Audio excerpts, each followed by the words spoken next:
Welcome to Crafty Sourcer. If you're looking for a raw, unfiltered podcast on all things sourcing in APAC, you've come to the right place. Grab a coffee or wine and join your host and other guests as we dive deep into the complex and ever-evolving world of sourcing, keeping you informed on insights, tools, and even at times, a healthy sourcing debate or two. Now, here's your host, Denise Pereira from Kaleidosource. Settle in and let's get crafty.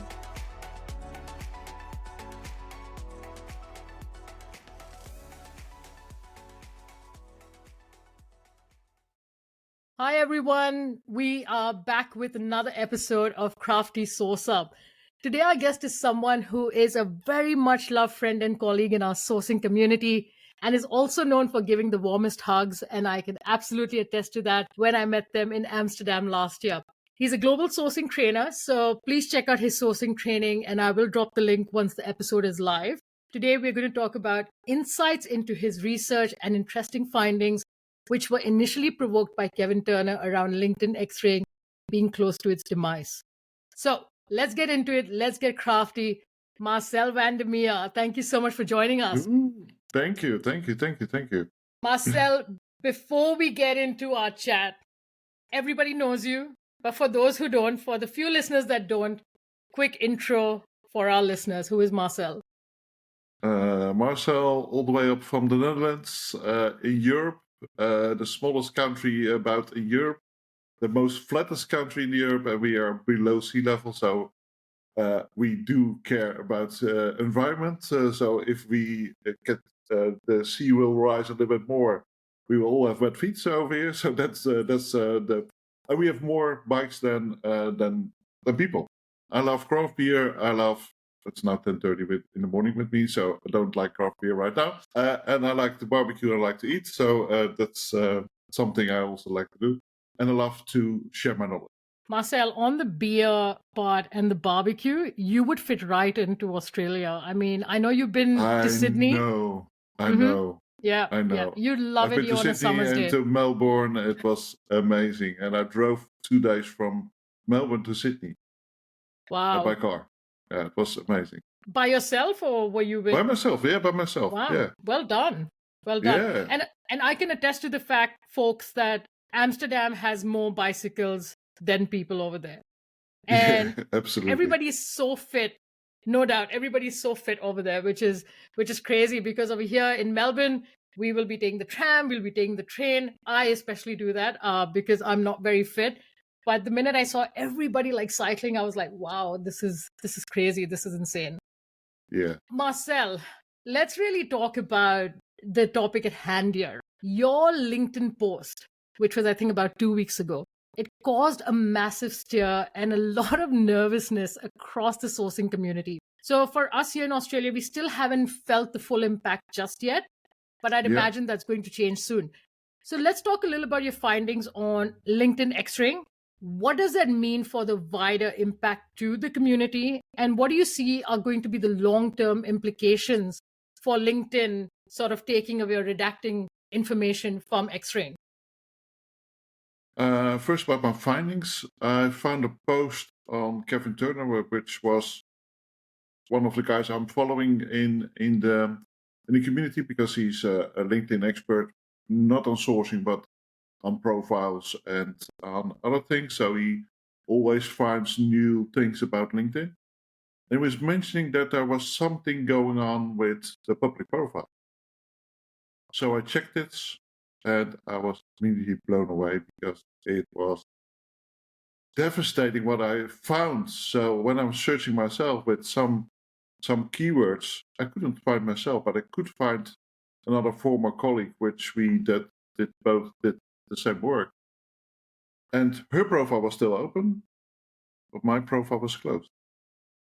And my profile is still closed. So you can always look yourself up, log out of LinkedIn and look yourself up and see what kind of information you will get on your public profile. So I checked my public profile settings. Maybe I was mixing something up, but everything was open. But I couldn't find my working experience. I couldn't find my about section. Only the first 88 characters I could find. And I was thinking, okay, I have to share this. I have to share it. So I made a post about LinkedIn. X-ray is soon to be dead, and I got a lot of positive reactions. Okay, good for the finding. I got also some negative reactions. Okay, I can still find a lot of profiles. You can still find a lot of profiles because a lot of profiles are still open. But if you search, for example, if I search some thing in my about section, for example, a sentence in my about section, I tested it also this morning before I want to be absolutely sure if it's not findable. It's not findable. But Irina, she posted also this yesterday, Irina Shemeva, you know her also. Irina Shemeva, her profile was to be found again. And we looked it up both together, and we found out that Google did sent her her cached profile from previous months. So it was about 15 or 16 November, where we could pinpoint this. That her profile was an old profile, and also Bing show a lot of old profiles. So I was telling also the American community, because it was saying, okay, this is it could be cached data, and they assumed that was mentioning their own personal laptop that was cached data, so cookies were out.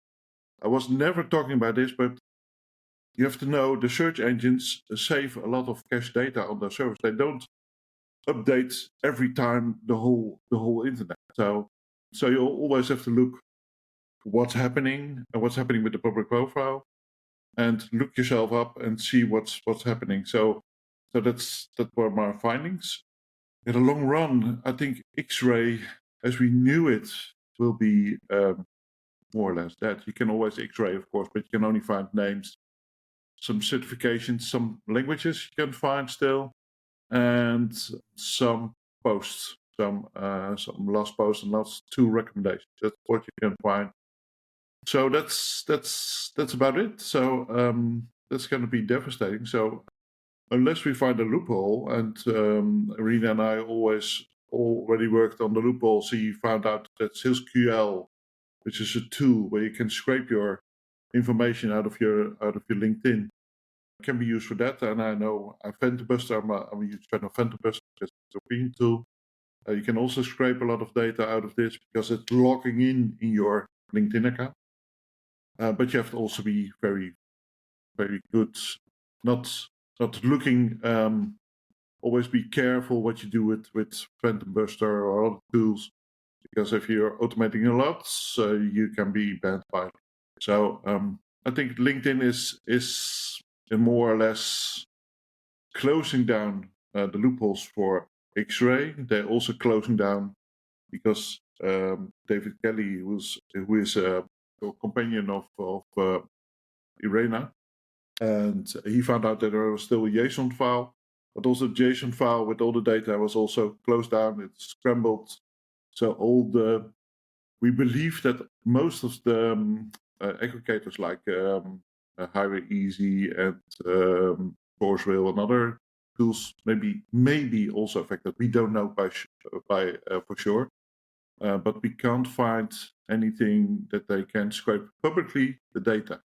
So that's going to be huge impact. And also for us as GDPR, because we could first say, okay, we found your data publicly, but now we have to say it's not public. So you have to also be careful with that. Kind of makes me think, around the scraping aspect of it.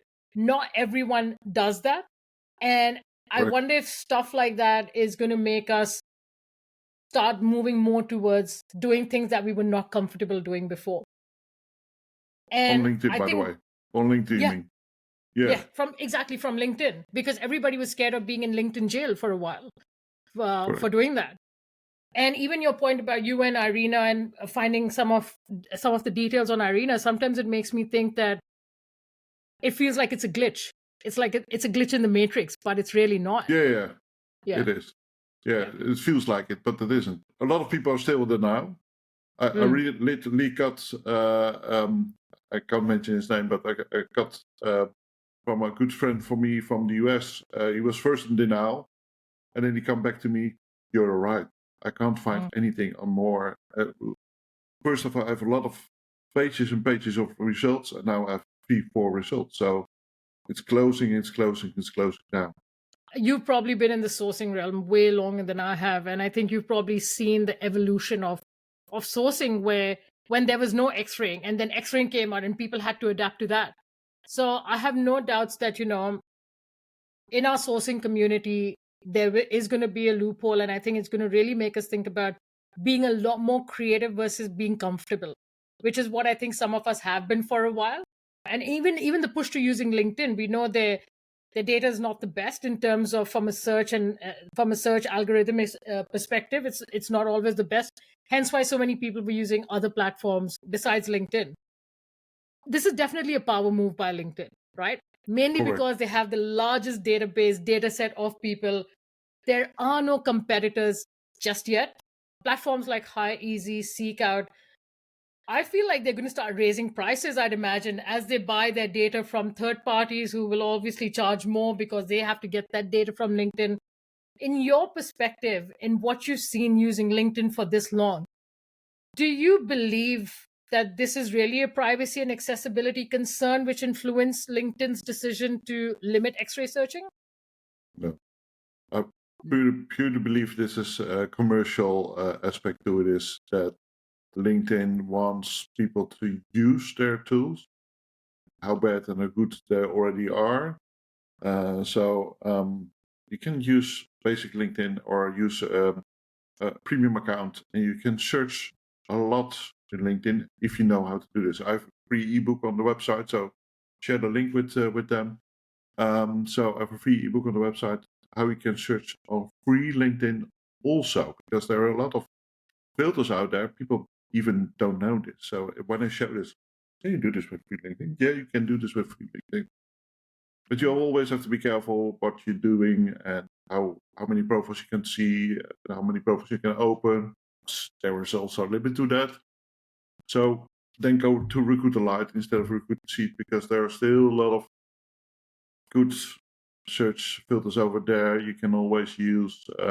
So Recruiter Lite, if you're a solo entrepreneur or you don't have a big team, please use Recruiter Lite and don't go for the big flagship recruiter. LinkedIn is always pushing you to use LinkedIn Recruiter Sheet because it's costing a lot. It's costing absolutely a lot. So, and your question was, let me rephrase, what was your question exactly? It was just really around if privacy and accessibility was actually the main reason for the decision.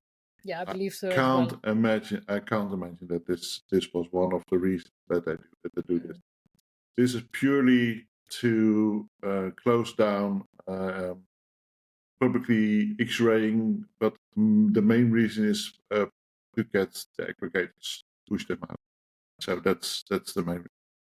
Now, to your point, I think everybody is on the same page as you, Marcel, that this is absolutely LinkedIn's way of pushing everyone on to using their licenses, whether that's Lite, Recruiter, Sales Navigator, whatever that is. In a way, we're somewhat being forced to use LinkedIn. When you think of their billion members, there are that many, not sure. There's obviously the influence of Microsoft. LinkedIn is obviously also slowly imposing limits on free viewing. Do you think it's going to make us pivot more towards really becoming more of that SME in the employer branding, recruitment marketing, connection and networking aspect, where we have to really focus on the low-hanging fruit like your applicant tracking system? It's almost like we have to go back to fundamentals. So what's your thought process around that? I always emphasize that LinkedIn is a good search tool, but for example, in the Netherlands, we have a very high penetration rate of LinkedIn users. So if you look to our neighbor country, Germany, they have about 40% or 35% on LinkedIn. So that's lower impact.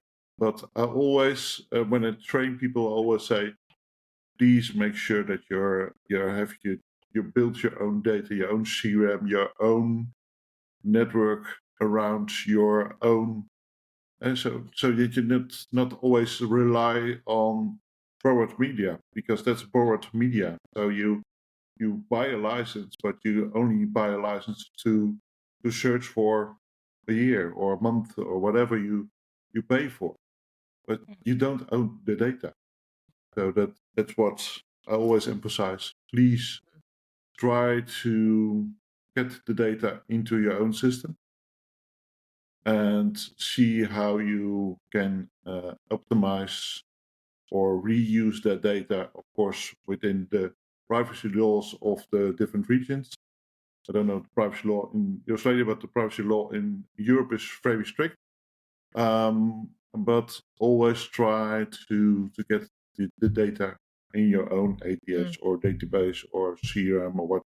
What alternative options or sourcing methods should we be considering now so we adapt to this whole new world of sourcing or the new landscape of sourcing? Try to learn how to source on LinkedIn. That's not my favorite platform, but we have to, because most of people, if you look for white-collar workers, you need to search on LinkedIn, but also use other platforms. GitHub, Stack Overflow for technical roles, but Behance for designer roles, Gaggle for data roles. So you have a lot of other platforms where you can also search. Be really good at looking what kind of offerings the aggregators will make. I know they don't like this, but be really ask for how they get their data, how they update their data. That you always have some security, that you're not reliant on their public profiles, because then you're paying a lot for.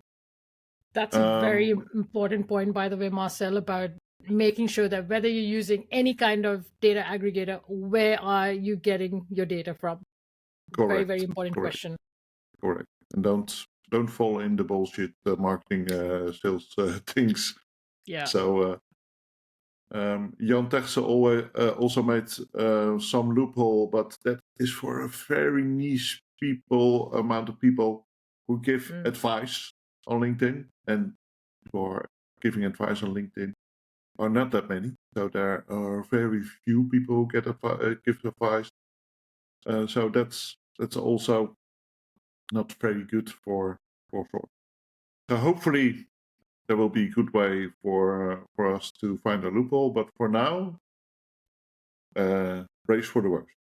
LinkedIn doesn't obviously update, like, oh, when this happened, there was no news about it. Kevin said something, and then you further investigated, and then you notified everyone.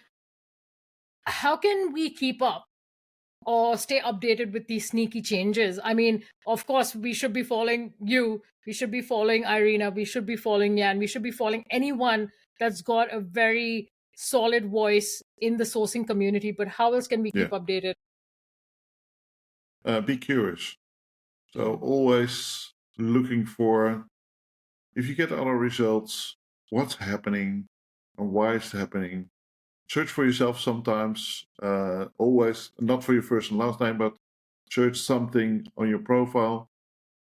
Look for how your public profile, log out of your LinkedIn account and see how your public profile is also there, because also if you look at the public profile, also the headline is removed, so you can't search for a headline.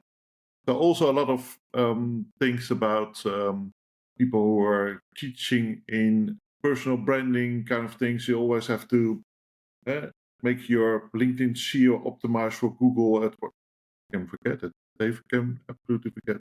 That's also a huge thing. And just to add on to that, Marcel, as well, and anyone who's playing around with this, checking it out, share your findings with other people. If you're not sure of if your findings are right or not, go to the sourcing experts that are out there. They will check it with you. Just like Marcel said, stay curious, because that's the only way we can stay ahead of the game and Correct. continue to move forward in our own Correct. spaces that we work in. Marcel, there's one more question, and I probably didn't tell you about it, but just one question. Tell us 3 interesting facts about you that probably you don't tell a lot of people. And, if you don't want to share, that's absolutely okay. You've already told us you love good craft beer, you love a good barbecue. What else is there to Marcel van der Meer? I love my wife, so that's also one of the. That should be the top one, right? So there you go. Yeah, absolutely top one. But I love to share my knowledge. So I'm now 5 out of 6 continents. So I still need Asia. So every Asian people want.